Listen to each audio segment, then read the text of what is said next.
Warning: this program is intended for adults of legal drinking age. Whiskey is consumed and discussed. The intent is to educate our palates on the differences of whiskey flavors and not an intent to get drunk. Please drink responsibly. Hi, everybody. I'm Andrew Pierce, and welcome to I Fucking Love Whiskey. You know what? I fucking love whiskey. What? I'm here, as always, with my co-host, Mr. Joseph Limbaugh. I'm gonna go out on a limb and say that I fucking love whiskey. Yeah, it's true. And we have our special guest right up here, Matt Birchard, who is also an aficionado of liqueurs and whiskeys and has a podcast. Yes. And also, you are a Portland Oregonian, as am I originally. You are a Portlander, I'm a Portlander, so, you know, represent, keep it weird, right? Indeed. Yeah, we stole that from Austin, Texas, actually. But yeah, we keep it weird. They didn't keep it weird. They didn't keep it as weird as we did. Like, they need to catch up. Yeah. Yeah, so thanks for having me, guys. I love all distilled spirits. Haven't found one I don't really like yet. But whiskeys, they're so wide ranging, just even the Scottish ones, you know, there's a whole island of them, and then islands, and yeah, so excited about it. There's such a variety of flavors. I mean, it is really what drew me into it. It's just like, you know, from Lagavulin to Aberlour to, you know, Highland Park. It's just such a wash of flavors, and it's what gets me excited about it. And why we're doing this is we're going to taste 4 whiskeys today, and we're going to talk about what we taste in them and what we experience, and then we're going to talk about whatever else, and we're going to like join you in the chat and talk about whatever you're talking about. I think that's all you need to know about the show. If you're playing the home game, let us know in the chat as well what you're drinking. We'd love to. What are you drinking? Tell us. Yeah. Talk to us. Ask questions. We may answer them. We may answer them incorrectly. Yeah, there's no guarantee. We start with our first whiskey, and then we can get into like, you know, more detail about who we each are and what we do and what we love and don't love. And well, hey, our first one, Matt. It's a real simple one. This is a very straightforward Aberlour 12. It's pretty widely available. It's a Speyside. This is a double cask matured one. It's got both American oak and Oloroso Sherry oak in it, which means it's got a little sherry flavor and a little bit bourbon kind of influence in there. And it's 12 years old, and that's about all they tell you. Yeah. Interesting thing about it, though, they're not. When I was looking into double cask, it's not that they're, you know, moving it from one to the other. They're splitting it out of the still. The new spirit will go into, I think most probably goes into the ex-bourbon and the American oak, and then a smaller portion goes into the Oloroso Sherry butts. And the sherry butts are like twice the size, so the maturation will usually take longer because there's less surface area for the spirit to interact with the wood.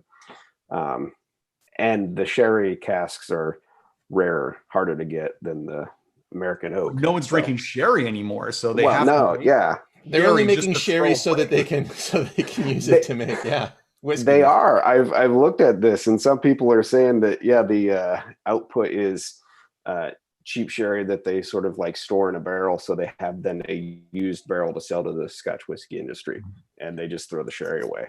Yeah. So, wow, I just met Matt today, and I want to say I'm really impressed with how informed he is. Like right out of the gate, he's like information, whereas we're like whoop a doop a doop usually, you know, like at least I am. I'm the color commentator, so.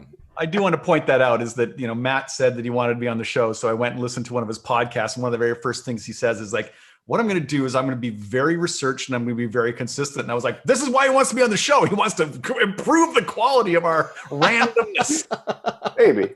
Plus, it's just also the show I created was just so that I can drink more. That's my goal. Is it gives me an excuse to buy more spirits and to drink more. So. We are happy to enable you, Matt. Cheers, Tipsy Asparagus. Welcome to the chat. Oh, this is a very light smell. I'm getting very little from this.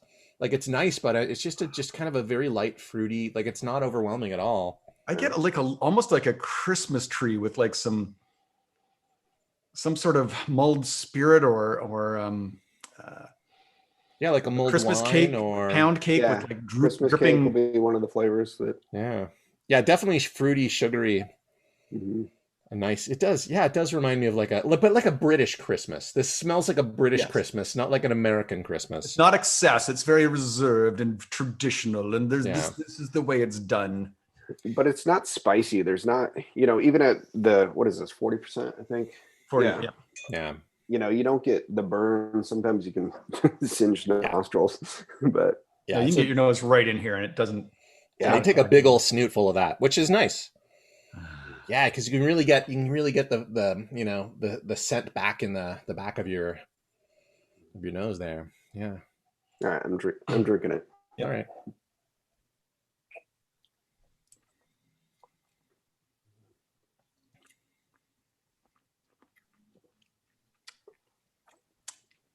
Wow, it is like, it almost to me is like a dessert liqueur, almost. You know, It tastes like it's sweetened, but it's not. I mean, it's that sherry, I think, that comes through, but yeah.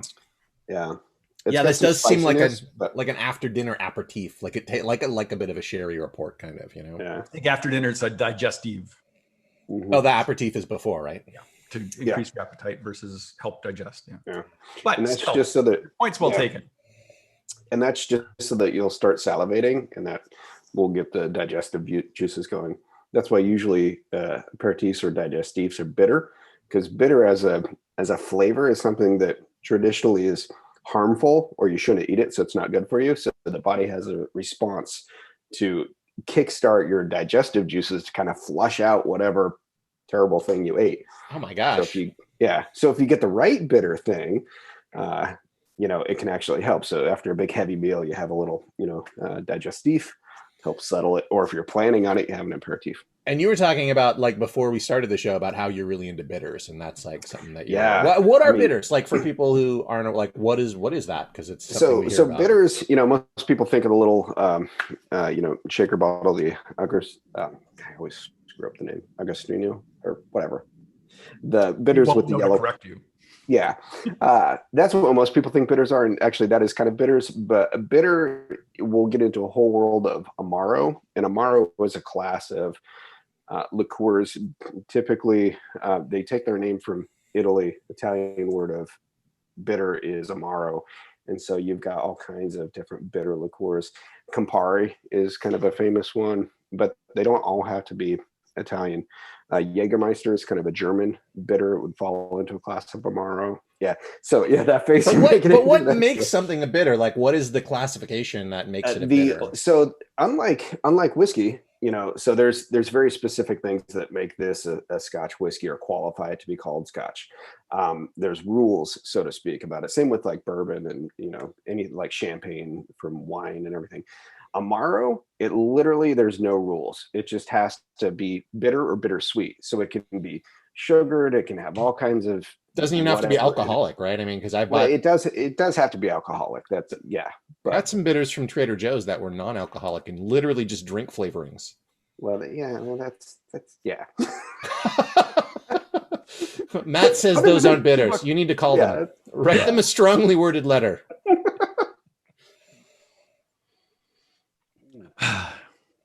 Yeah, because I usually think of bitters as like something you would add to a mixed drink, like an old fashioned, or you know what I mean, like a little bit. Yeah, because bitters originally were all liqueurs. Originally, were created as medicines, you know, and so you would. They started getting into cocktails because the alcohol content would preserve them, and people started drinking cocktails. The first is probably a Sazerac. You know, which is just some whiskey and a few dashes of bitter, and you drink it recreationally rather than medicinally, and ta-da, cocktails. So nice.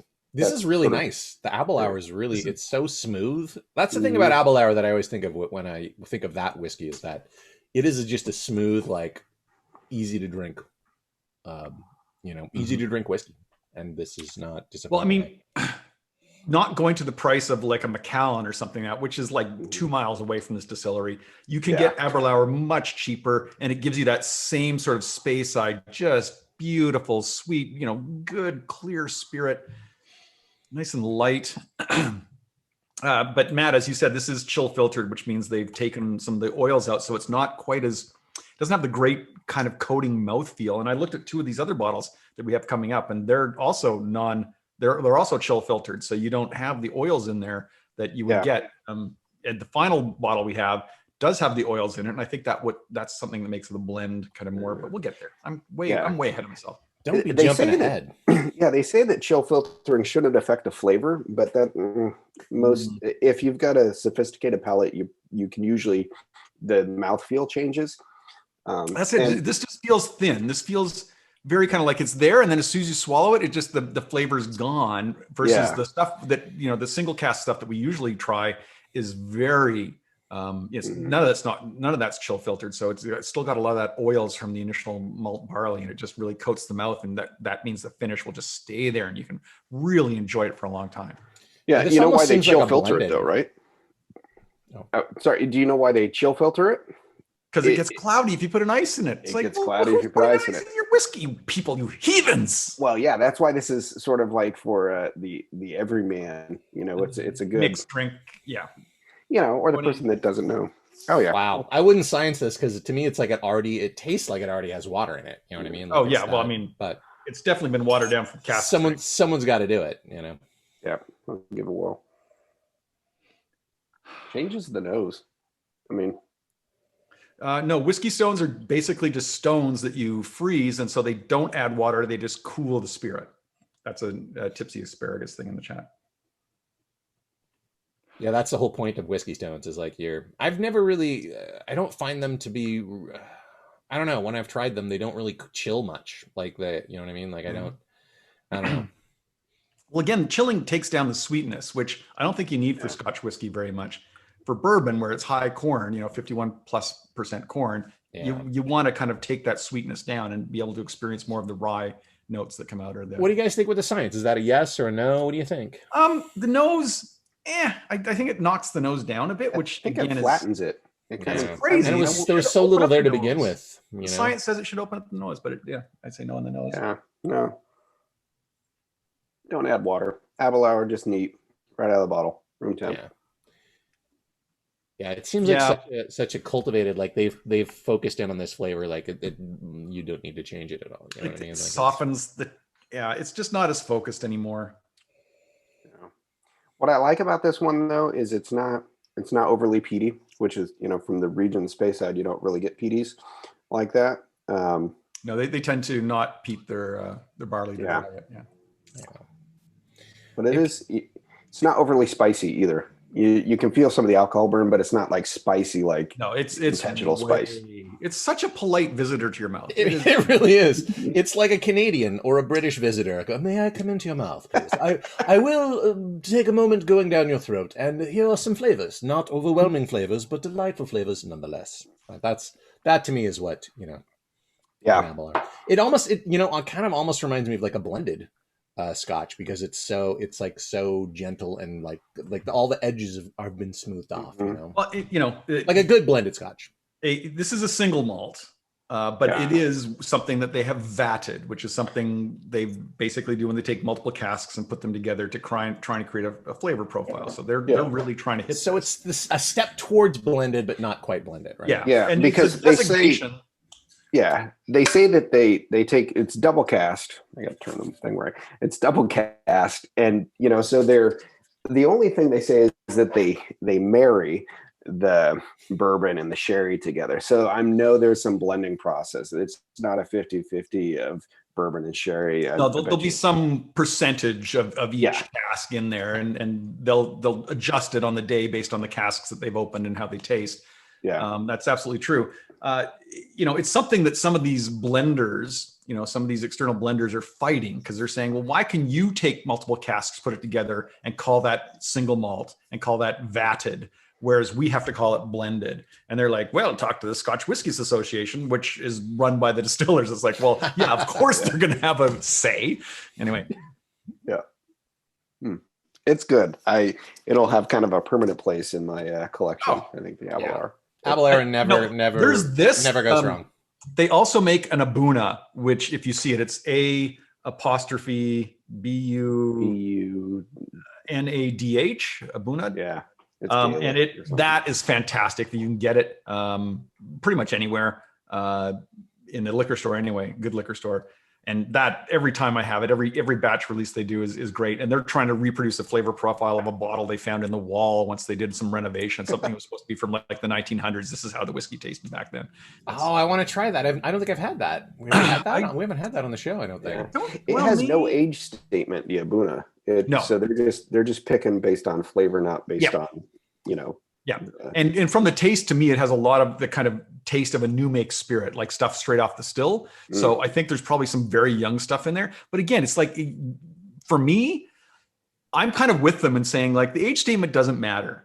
Yeah. It's not as important about the flavor of the whiskey. Some, snobs will go, well, I'm having a 38-year-old whiskey and it's got to be the best because it's 38 years old. It's like, well, no, it's just, you're just paying for a rare number because by the time it's 38 years old, you got this much left in the cask. That's why it's so expensive. It's just marketing. It's just marketing.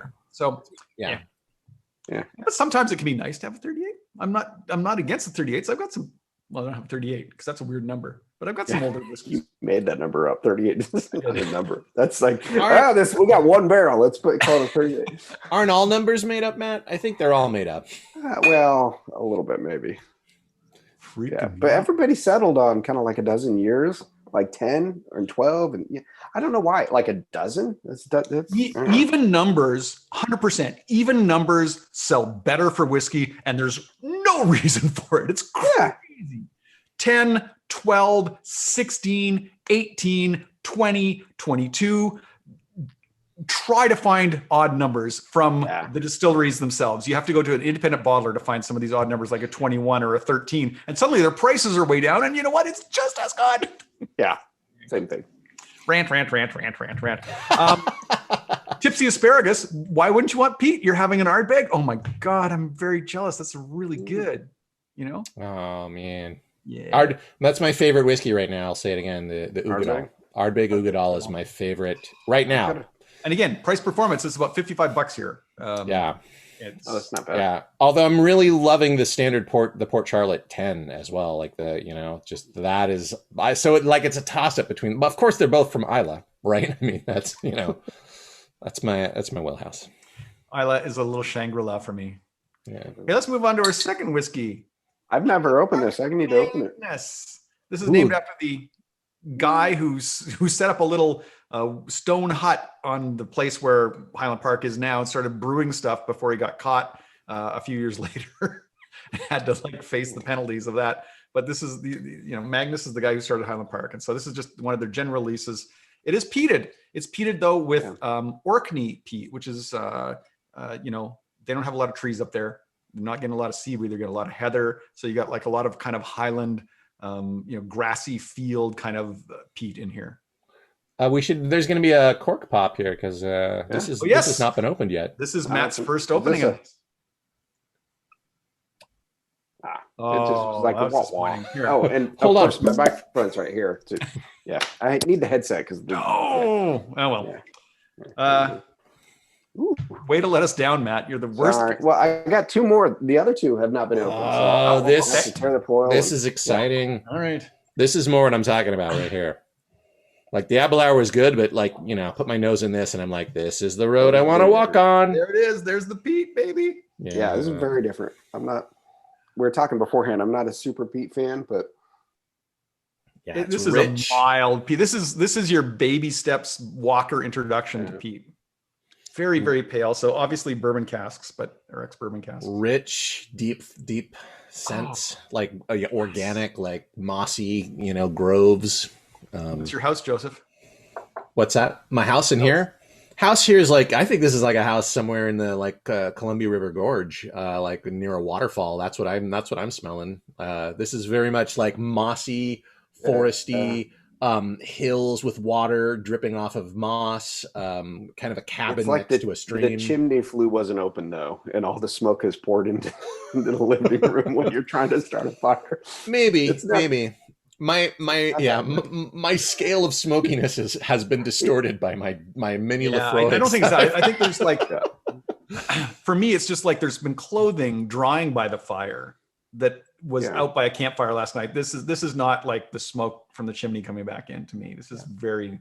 Your mileage may vary. Mild. Yeah. Again, it's up to your own flavor profile. You taste what you taste. I almost get a little bit of orchard fruit, like a pear, apple, something in that. Nothing that like says, "Whoa, this is pear," but it kind of orchard fruit a little bit. Yeah, and that's another reason why I feel like this is very, to me, Oregon-y, Portland-y, because it's like there's a lot of really awesome, yeah.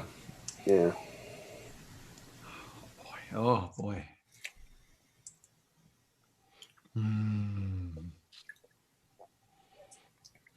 Oh, Matt, I don't think I told you this earlier, but I fucking love whiskey. That is, once again, like this is also 40%. And it does feel a bit stronger than the Aberlour, even though it's 40%, but still so smooth. Like it feels like it's gonna, like it's, you think it's gonna like hit you harder, and it's like, nah, it's still chilling out, man. Yeah. Interesting thing about alcohol in general, ethanol, it's such a small molecule, and the way that it's composed, it actually can go right through the cell walls of your body. So about 20% of what you drink goes straight through your stomach lining right into your bloodstream. There's no digestion in anything. So that's why certain things will hit people faster than others, because it's just, it's just entering your bloodstream through your mouth, your esophagus, and everything. So I feel like I'm going to be smarter after this episode. It's Google. I mean, that's a lot. But you're more interesting than Google, Matt, because you're here and interacting with us. You're not just screen. Google won't drink whiskey with me. Yeah, I've tried. I've asked it many times, and it, and I have you tried like, Alexa? Hey Google, will you wait? Hey Google, will you drink whiskey with me? Would you please repeat that? I understand. Oh, I thought Andrew was Google. I was like, really? Oh, I was answering. Sorry. Hey Google, will you drink some whiskey with me? I understood. Will you drink some whiskey with me? Is that right? Yes. Whiskey? I'm not sure. what a letdown. That is. See, if you had Alexa, she would just ship some to you. Yep. It's like you get a delivery in 2 days with a bottle of something. Although, Joseph, I'm sure I would drink something with you. And Arlo, I'd drink something with you. Cheers. And Aaron Harvey, 2 weeks from now, he's our guest.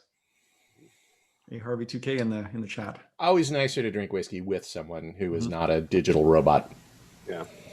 The second taste is better. I got a lot of the burn on the first taste. Just, like you said, Joseph, the proof is the same as the Aberlour, but it tastes stronger. It feels more potent on the palate. But yeah, it's got a bit of a bite to it. Yeah. The second taste is better. I'll go ahead and science this, since you all scienced the first one, unless you want to. I'm putting a little more in, actually, for that. I don't know. I gotta watch my pores and I don't know how much to do. Just right out of the bottle. Here we go. You can't put it back. I mean, you could. But who's putting it back? Why? No, we're drinking. All right. I mean, we're trying to do half-ounce pours here, so we're trying to only consume 2 ounces of whiskey during this entire show. That's one pour at a bar. So we're trying to be responsible. I think the nose is quite nice with a little water. I think. Yeah, I think I'm getting. I think it does. I think it's more floral. It's less smoky, a bit less harsh. I think it's gentler, and I feel like I'm getting more of the smells. All right. I just added some water. Well, it should open up some of the gyakars. Yeah, it is a little. Kind of disappointing in the flavor. I feel like the flavor is still good, but it's. Oh, I just put water in. Hey, I did it first, so you could hear like you flavor. We got the. Yeah, I like what it does to the nose. I'm not particularly fond of what it does to the flavor, but I like that sort of. I like a little bit more bite in the flavor. Definitely, I think it makes. I get like a rotting log in the nose now with water. In That's a good way, interesting. people. In a good way. A little bit. Sure. The orchard fruit that I had is kind of diminished with the water addition.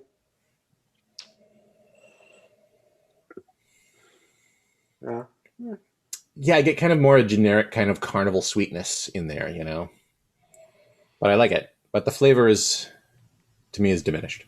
Yeah. Again, it's only at 40%, so it's just crazy to me. I was reading an article, a scientific article today that was talking about the guaiacol. I can't pronounce it. It's got too many vowels. Guaiacol.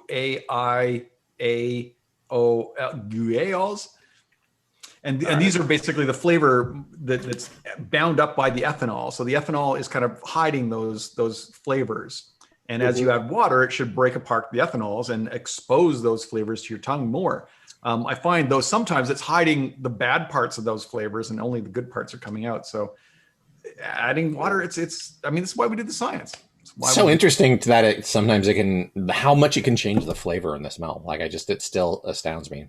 I only put about 3 drops in, and it changed it quite a bit. Yeah. And Guaiacol. Guaiacol. Is it a chemical? It's a solute. It's a solute. So yeah. 2-methanol phenol. So yeah, it's a chemical. part of that. Yeah. Anyways. The science of alcohol is really fascinating. There's one of the books I read that has informed my understanding of the science of alcohol is a great book called Proof by Adam Rogers. And he really approaches how and why alcohol is. And, every chapter, he's like got a chapter on yeast, chapter on fermentation, chapter on maturation, and, all these different things. And from a real science standpoint, and then that's one of the things I found that the more I learn about something, the more I can enjoy something, because that's why you drink a lot of whiskey is from a flavor standpoint. The thing is, I've talked about this on my podcast, is flavor comes about not really from your taste buds, but it's the sense of smell. And humans as a whole have a terrible sense of smell. Like a dog, any animal. A dog is like 10,000 times better at smelling stuff than we do. A dog can see with scent. I mean, it's crazy. But so we have just like this really muted, just blunt instrument of a nose, essentially, compared to most other animals. They have dogs in Europe that they train to smell the coronavirus. Like that, they're just like they train. Like that's amazing to me. Dogs can smell cancer. Yeah, dogs that can smell cancer, the way that your exhale changes, But so the thing is with like flavor, we use when we describe stuff, what we've already done with these 2 spirits is we use the odor object metaphor. So it smells like rotting log. Yep. It smells like clothes drying by, a fire, because we don't have as humans a shared understanding of what a smell is. And so we have to describe something as smelling like or tasting like something. So an example I've used is if you had never had strawberries in your life, but you grew up eating kiwis, first time you have a strawberry, you're probably going to say, oh, this strawberry tastes kind of like kiwis. Whereas most Western people have strawberries before kiwis, and kiwis taste kind of like strawberries, and so it's only that reference. And so somebody that drinks a lot of whiskey or like a wine sommelier, they have built this mental library of odor and flavor images that when they drink something, they can say, oh, I get orchard fruit, I get caramel, I get funnel cake, I get chocolate cake, And we have a chef who's at the whiskey club at work, and she is just so good at we're like, it's maybe this, and then she goes, I think it's this, and you go, I've never even heard of that, but yes, that's what it is. Mm-hmm.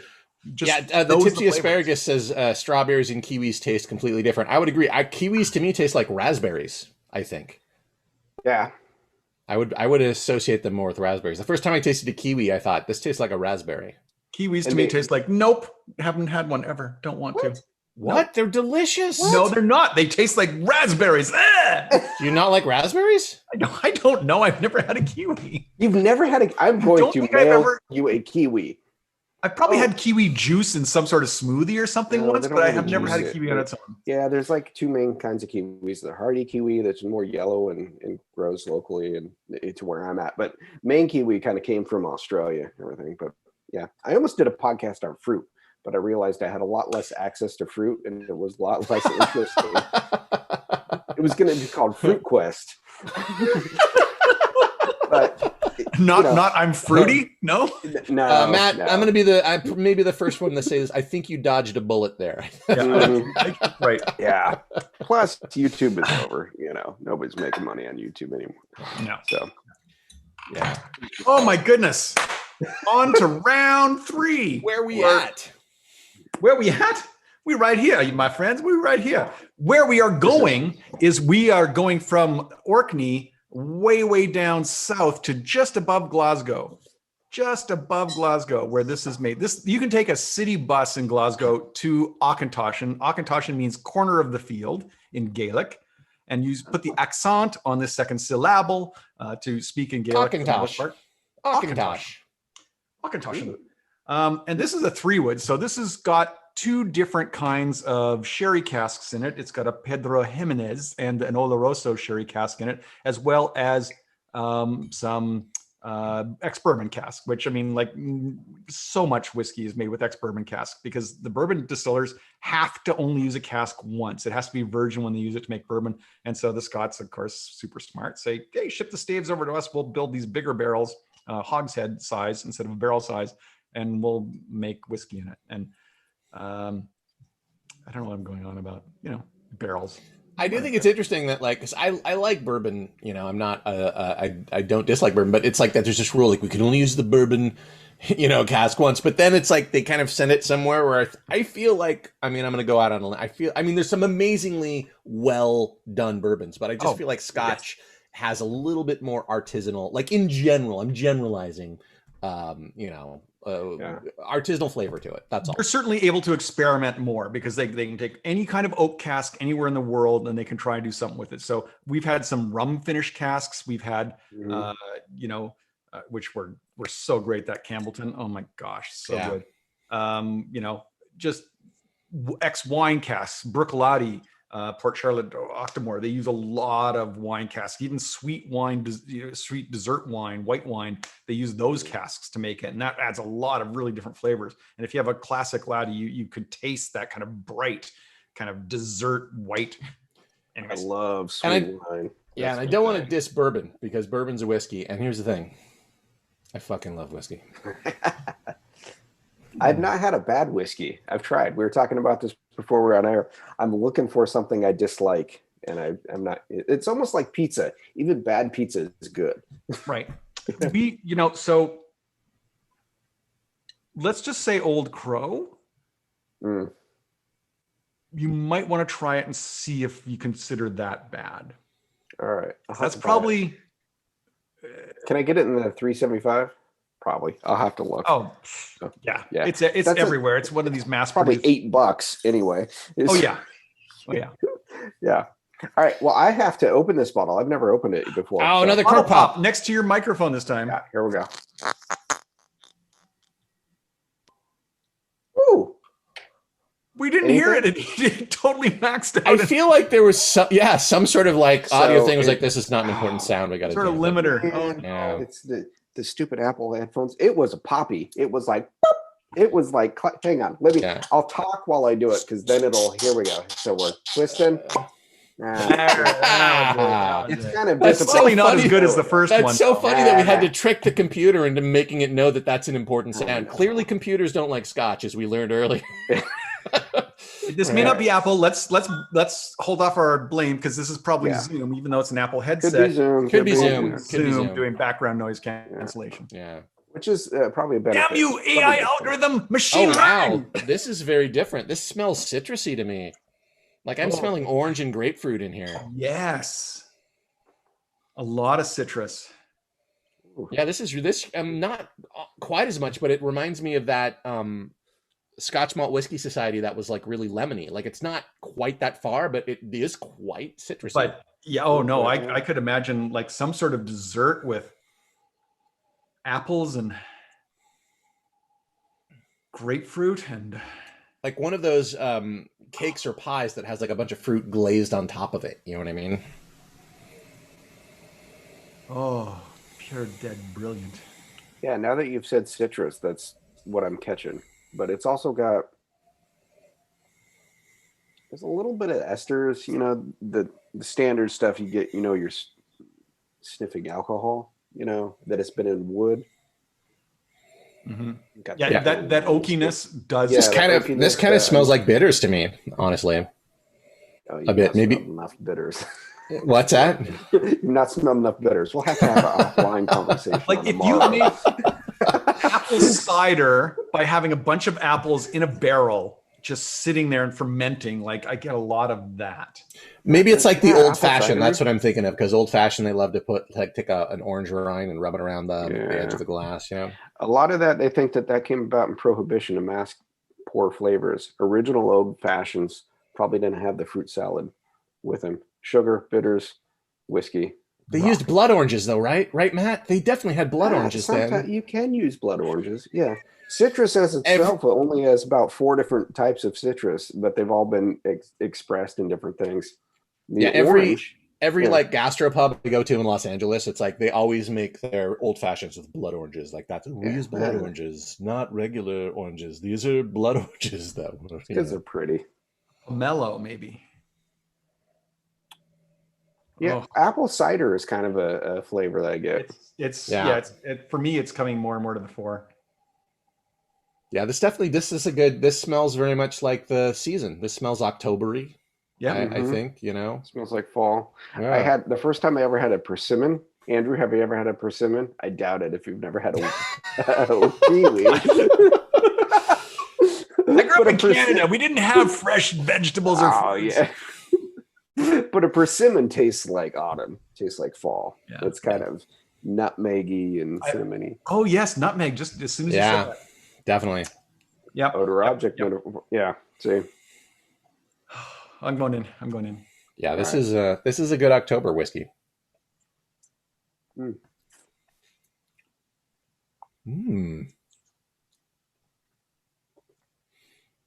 wow, that tastes spicy. That tastes like there's spiciness on it, like a spicy brew of some sort, like with, like a mold sort of, or like a cinnamon apple cider. Cinnamon. Yeah, clove and cinnamon. Yes. Yeah, it's hot. It's when you get it. It's not quite all sorts, but it's getting there. It's quite sweet too. Like you could trick me into thinking this was some sort of this was like a really enriched cider, or like a some sort of like beverage made with like a apple cider vodka or something. Like this could be like a mixed drink. Now, Auchentoshan is one of those that does the triple distillation. There's very few distilleries in Scotland. I think this might be the only one that does 100% triple distilled. So they got 3 kettles. They go from low wines to spirit to really refined spirit. And they also have a line arm, which is the arm that comes, so the kettles comes up and it comes down to this line arm that goes out to the chiller. Their line arm is perfectly level. So when if there's any heavy things that kind of fall down in here, 50% will go on into the spirit, 50% will fall back into reflux and get boiled again in the kettle. This is going way. Are you going to talk about the worm tub? But yeah, the worm tub is where they cool it, or they have more modern chillers out there to cool it. Again, the size and shape of the copper tubes in the worm tub as it spirals down into the cold water, the amount of cold water they flush into there, all of these things can affect how light the spirit is, how much contact it has with the copper to reduce the sulfurs. Now, these guys triple distilling, they're gonna have a lot of copper contact, so it's taking out a lot of those higher, spicier kind of sulfur notes, but we're still getting this kind of spicy thing in the finish. Is weird. It's probably a horizontal line tube. Talisker is one that I've had, and the shape of their stills and the horizontalness of it, I've heard different reviewers refer to this as the chili catch. It's where the spiciness comes from. It's that the shape and the way that the vapors condense as they're coming out of the top of the still and kind of recondense. That's where the spiciness comes through the different. But this is, Auchentoshan for me is generally not this spicy. Yeah. It is generally more towards the Aberlour, and that's kind of what I was expecting. So I'm kind of surprised by how spicy this really is. This compared to the Aberlour, like the Aberlour is just, a softball compared to this is, Aberlour, you just, grab the bottle, put a straw in it. This is, you got to take your time with it because it burns a little bit. It's like, I'm going to come in and stay in your mouth for a while and you better enjoy it. We're going to have good times, but it might hurt a bit. Maybe we'll rugby later, right? I don't know what that was. Mm-hmm. Rugga. They call it rugga. Rugga? Is that what they call it? Rugga? Mm-hmm. I think with that accent, you can call it rugga. So totally off topic, but I've had a good rum that's a Solera process rum out of Venezuela, Santa Teresa, 1796. It's made in Venezuela, but the distillers, the founders, they have a rugby team that they use, like local gang members and stuff that they have in this Project Alcatraz, where they play rugby to kind of rehabilitate them and let them work at the distillery. So it's you would never think of rugby in Venezuela. I wouldn't, but it's a phenomenal rum if you're looking for a sipping rum. Santa Teresa, 1796. Anyway, but different entirely. That's good. But as soon as you said rum, I was starting to feel a little bit of rum feeling in this and how spicy this is. Yeah, it does kind of, now that you say that, this does kind of remind me of that Campbelltown that's finished in rum barrels. This kind of reminds me of that.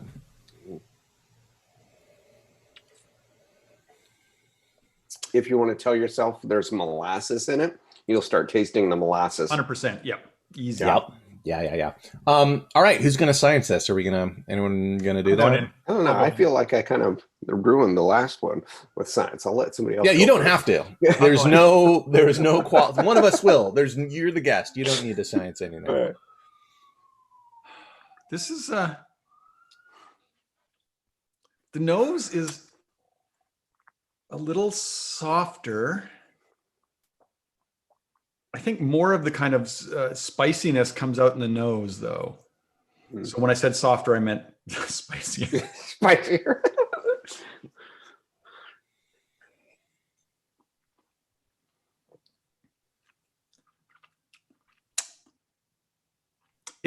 The spiciness has moved to the nose because that was not as spicy.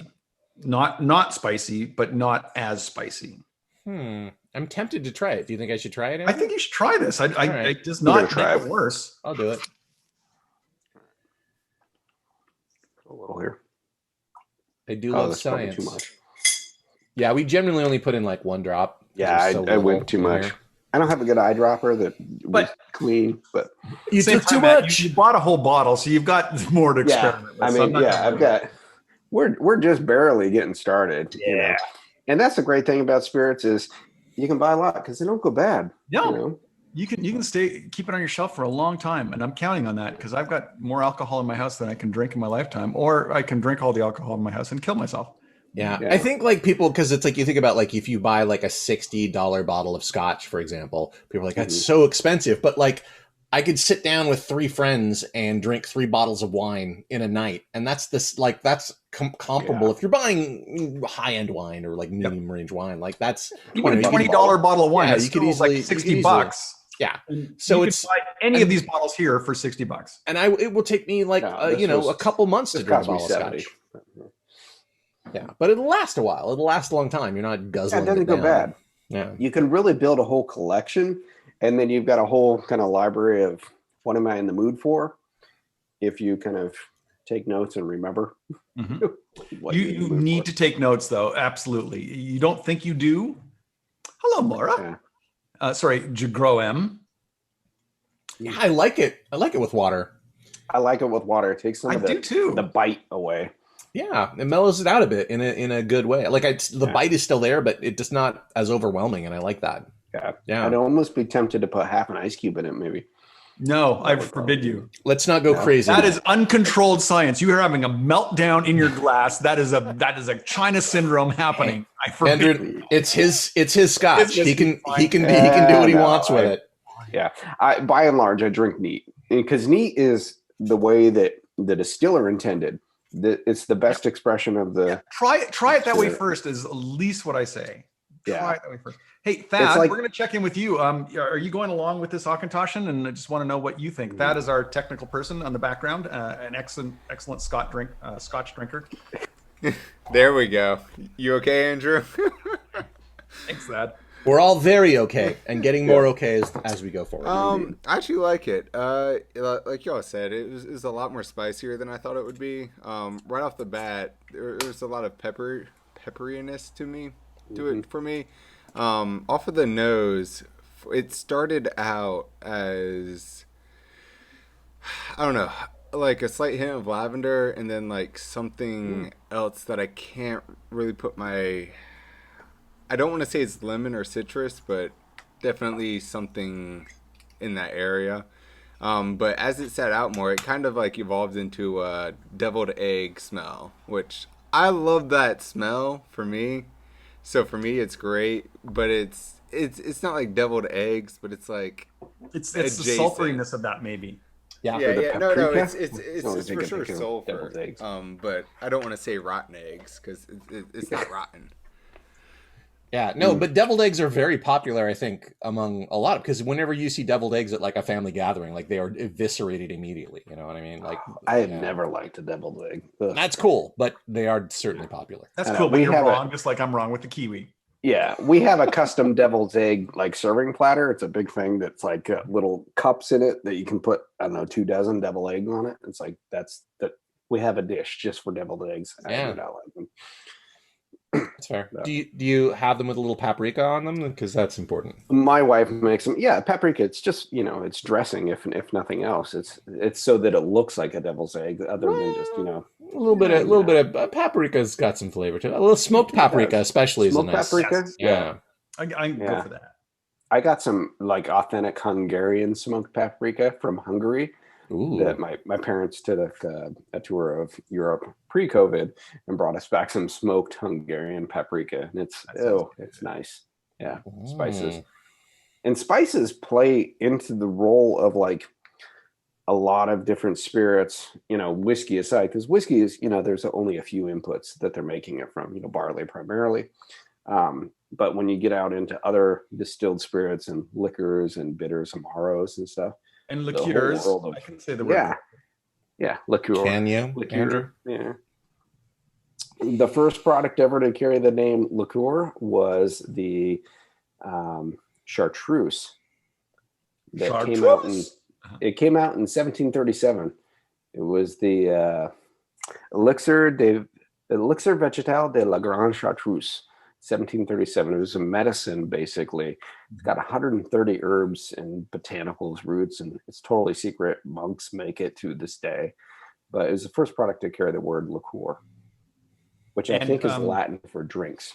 But you talk about like 11 herbs and spices, like 130 herbs and spices. 130? You were never figuring this out. Ha! No, and I tried to, nosing the glass of green chartreuse it's just such a layer combination of smells. And then when you taste it on the palate, the complexity is just like, it's good, but you can only maybe identify a dozen, whereas, the whiskeys, you get the flavor profiles that come from other things. It's chemical compounds that give you that kind of flavor similarity, but it's only similarity. It's not actually coming. It's only similarity. It's not actually in there. That's the thing that makes it. That's what's crazy about it. Yeah.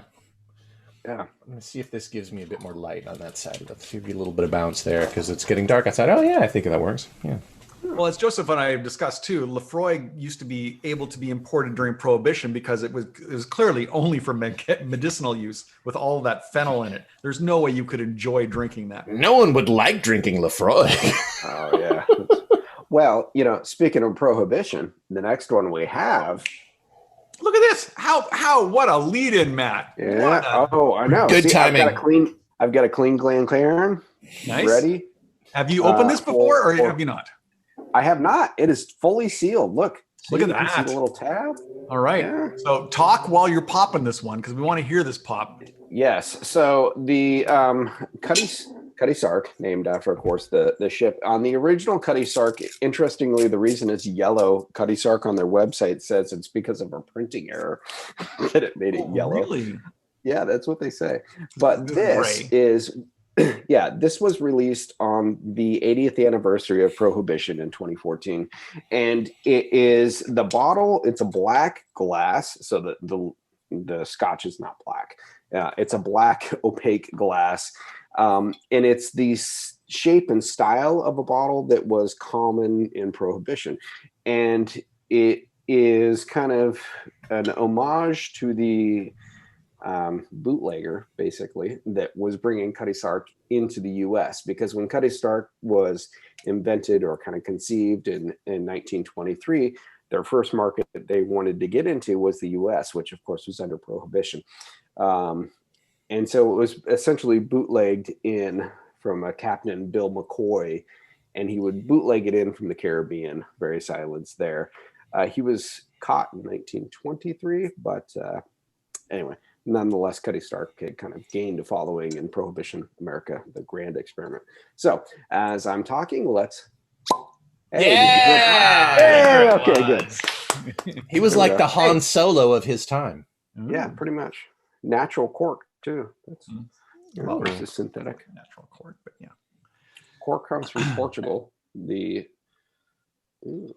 And it is not, it's a replenishable harvest. It's fine. Oh, yeah. They harvest every 8 years or so. I knew a guy that was head of the Cork Forest Conservation Association based out of Portland, Oregon, of all places, when most of the cork oaks grow in Portugal. Ooh, Hang on a that's second. nice. Jerome M says someone's her relative, the real McCoy. Who? William S. McCoy is a relative of yours, Jerome? Oh. Or is it the person who's in Portland who's protecting cork? Or is Matt a relative of yours? My mother-in-law, a McCoy. Wait a minute, I'm a Hatfield. Ooh. Oh. You're not, I'm not. Before we try I'm a this, McLean. I want to go back because I had one of my first drunks to Cutty Sark, and I avoided it because it was cheap liquor back then. It was probably $12 for a 40, for a Mickey, as we called it. And me and my friend Bruce got a 40 of it, and we drank the whole bottle listening to a punk band in Calgary called the Pointed Sticks. And I was the most violently ill I've ever been the next day. And Cutty Sark, not good in my mind, so I would have avoided this bottle like the plague. And then we tried it. Wait, grr. There's an angry person in chat who is responding to you. Read further. What? My mother-in-law, a former mother-in-law, a former mill. I didn't even see that as an acronym. I've never mother-in-law. Mill. Yeah, I had to figure that one out. Mill. I'd see it on social media. I was like, what the hell is a mill?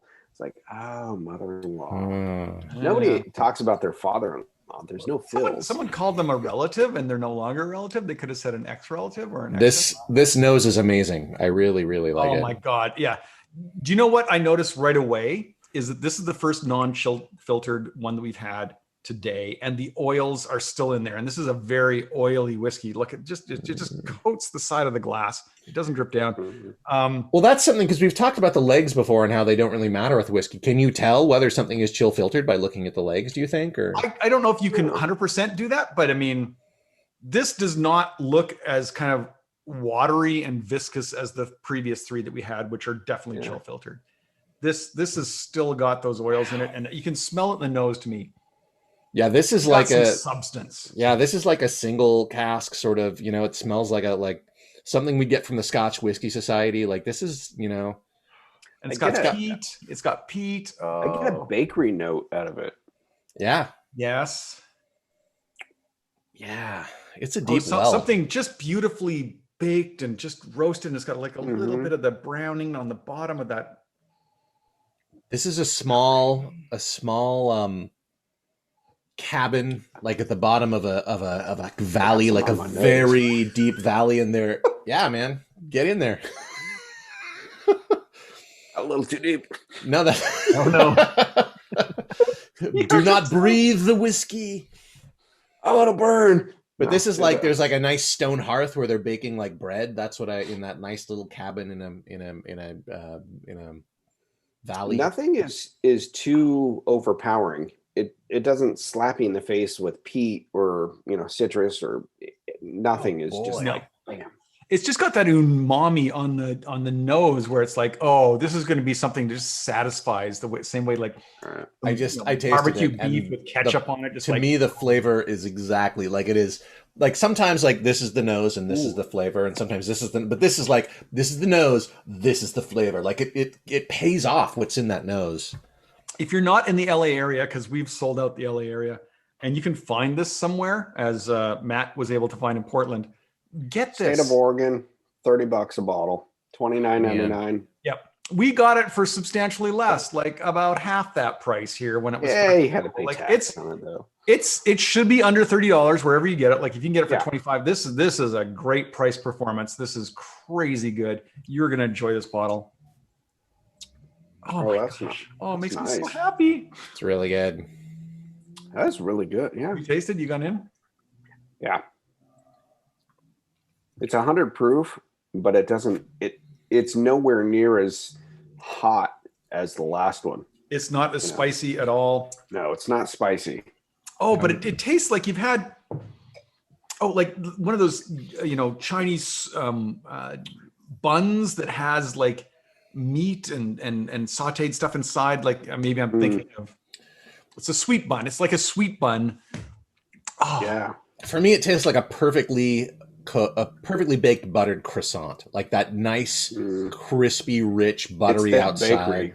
That bakeryness to it. And there's just a buttery.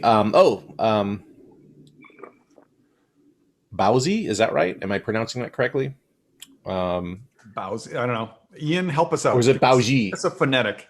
A steamed bun. Steamed bun. That's it. That's what steamed I'm thinking. Bun. Yeah, there you go. Oh man, there's an interesting spice in this. I don't know what it is. What is that? Like, what is that? Like, I want to say the mouthfeel is a little fuller on this. It's got a higher viscosity, or so you can feel it. It's not as light. I think like this Magnus that we had really was evaporative on the palate. Yep. Was my kind of sense of it. But this Prohibition edition, Cutty Sark, it coats.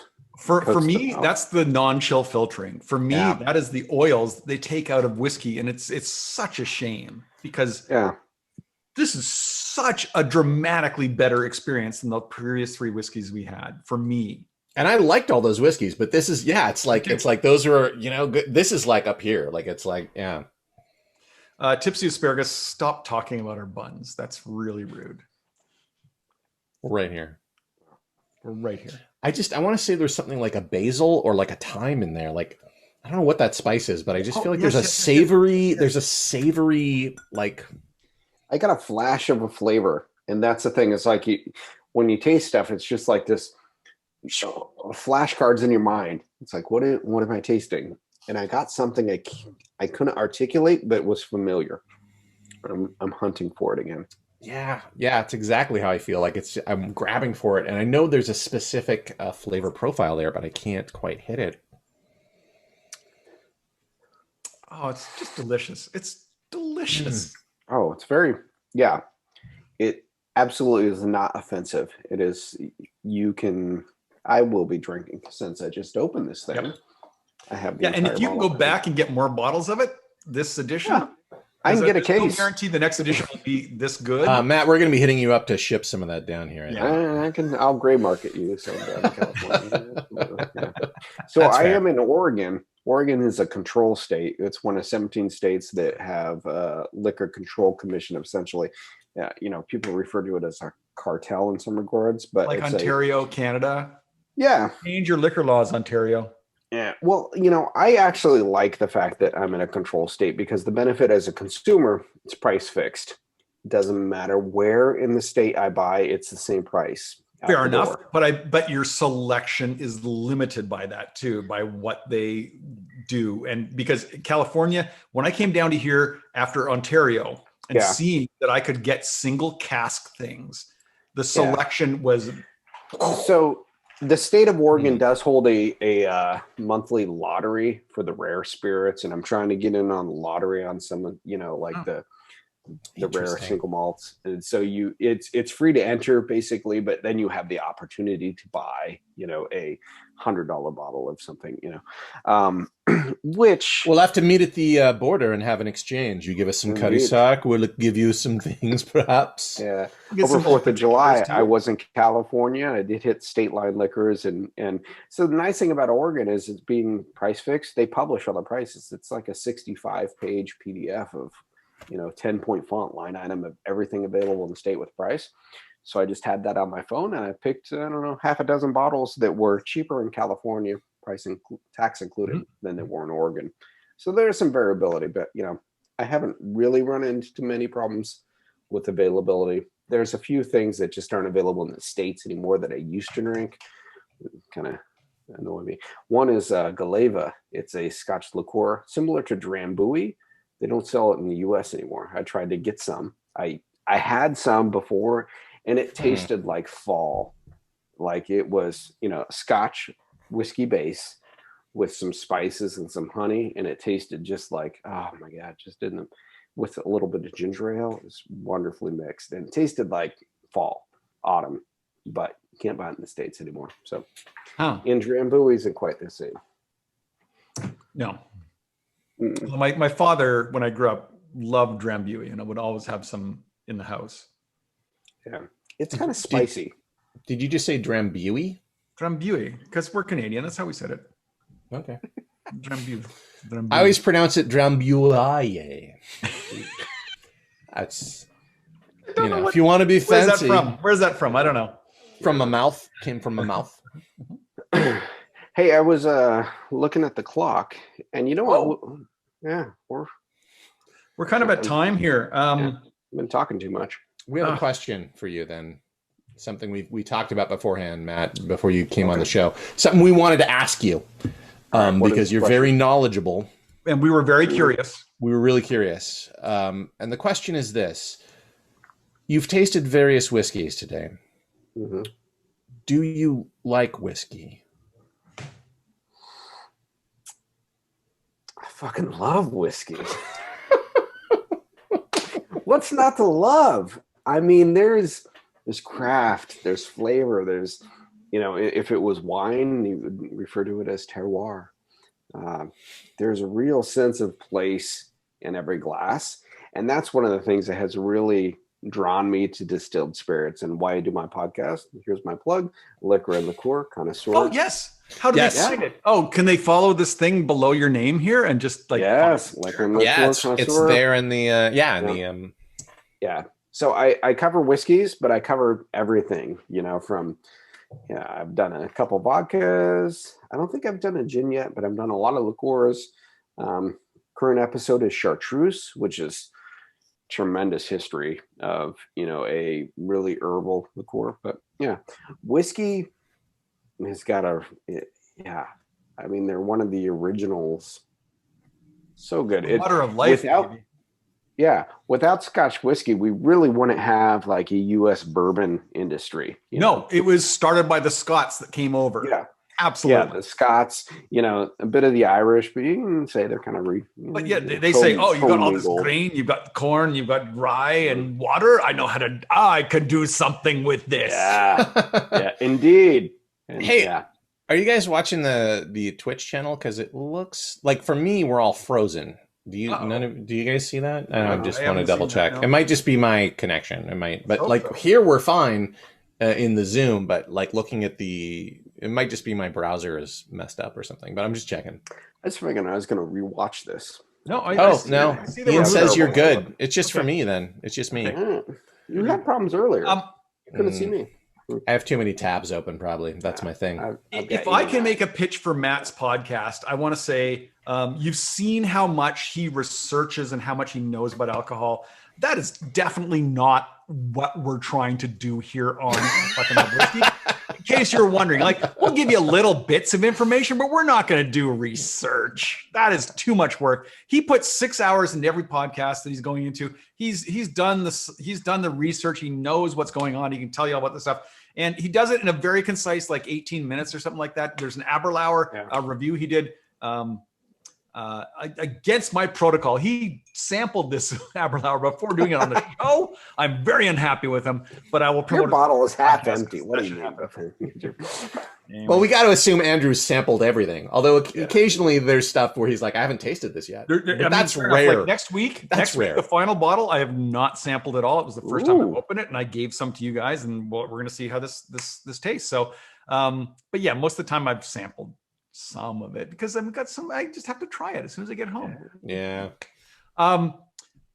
I want to thank Outpost 13 that is hosting us here tonight. If you are a fan of what we do here, or if you are a fan of like game shows or anything else, you gotta subscribe to this thing. There's so many great things going on here, and I'm not going to go to any other night. I'm just talking about tonight. So tonight, following our episode here tonight, there's Friend Fiction, where 4 people get together and they will talk about some piece of popular culture and some friend in there that they have a crush on. Ooh. And that's followed by Tales by Fire, where someone I can't remember his name. I'm sorry, Joseph. Do you know what's his name? I thought it was Tales by the Fire. Is that what you're talking about? It's just Tales by Fire. Tales by Fire. Yep. And he's doing a single player role playing game where he is creating the world with the help of the chat. He's creating the world, and then he's going to do this single player role playing game. And just go look right now. Click on the Outpost 13 and see what the shows are. Subscribe, follow. Yeah. If you subscribe, you can go back and see past episodes of this show. Even like 2 weeks ago, where we had a puppet filling in for a guest that didn't want to stay. We got to do that again. That was so I popular. missed the puppet. I gotta go back and watch It was really great. I'm going to Matt, be doing you could it. have insisted to have a puppet do it for you. Yeah. Maybe have me back again. I'll do a puppet of me. That's right. Well, we even have someone else, like Lieutenant Bodie Cooper here in the chat here. Ian Carroll was the puppeteer, and he did such a phenomenal job. So we can Nailed make it. that sort of thing happen again. Yeah, and I have a show coming up later this month called Improv RPG, where I'm going to get some amazing improvisers to play role-playing games. Nice. But thank you for being on the show, Matt. Yeah. Yes, thank you, Matt. Thanks for having me. This is fun. Anytime I got an excuse to drink more, that's what I'm after. We're happy to provide it. Thank you. Thaddeus, thank you so much for doing the tech, and Outpost 13 and everyone else who watched.